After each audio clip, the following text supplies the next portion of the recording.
Independence Day for Sega Saturn. Look, I'll be honest, I do like Independence Day as a movie. Yes, it's a dumb popcorn flick, though it has a lot of heart, memorable dialogue, and some of the best practical effects ever produced. That's what I call a close encounter.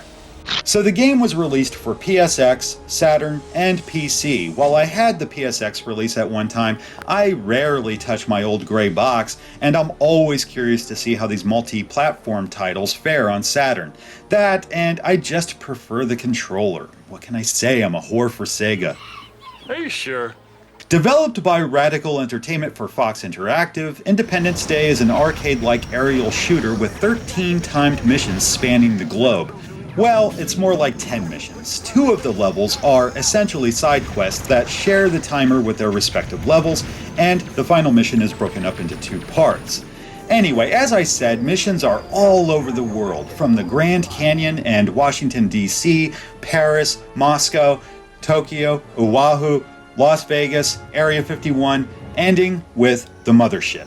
Each one has an objective. When completed, the timer drops to 45 seconds, giving you just enough time to destroy the giant frisbee in the sky. If you don't... checkmate.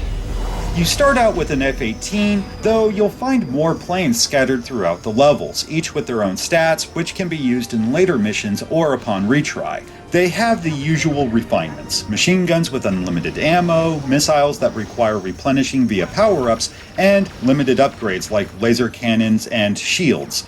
The aliens are pulling out all the stops. Aside from the fighters seen in the movie, there are beige models with homing lasers, ground defenses, troop carriers, street sweepers, and yeah, they sent everyone. Mission objectives vary, but they generally center around blowing shit up. Shield generators, power stations, uplink towers, troop transports, and whatever. There's only one, I say again, one mission where you have to protect something other than your own ass, and it's the second. You gotta defend your recon plane, and surprisingly, it's kind of easy. Blow up the turrets surrounding the ship first, then keep the fighters at bay. That isn't all that difficult when all they want to do half the time is chase your tail. I'm really floored here. I generally hate these missions.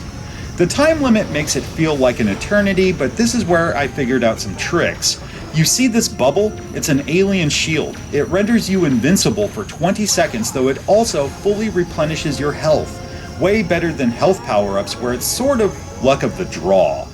Better still is that as soon as your shields drop, the icon comes back. If you know where they are, you can hit them up whenever you get low. Cool, huh? Yes, I am. The mission that got under my skin was Tokyo. Here you have to shoot down all alien squadron leaders indicated by white dots on the radar. Sounds simple, but these fuckers are hard to track. They'll stick to you like shit to a blanket, and it's annoying as all fuck. Thankfully, you can save your progress. Overall, the gameplay isn't bad. I love games like Star Wars Arcade and Shadow Squadron, so this is right up my alley. The dogfights can be engaging, and I cannot deny the satisfaction I feel destroying these giant ships. It's pretty epic. The graphics are dated, sure, though decent for the time. The cities, planes, alien craft, it all looks good. Plenty of detail and color. The draw distance is acceptable, though it isn't masked very well. Otherwise, it's fine. Sound effects are great, loud, clear, and they sound as if they were ripped straight from the film.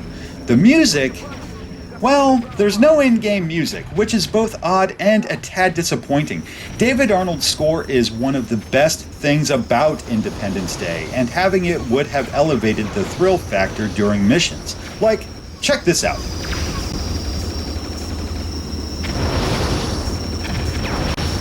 Yeah, it works. There's a lot of explosions, enemy fire, your wingman feeding you instructions. Why not dial it down just a hair and add this?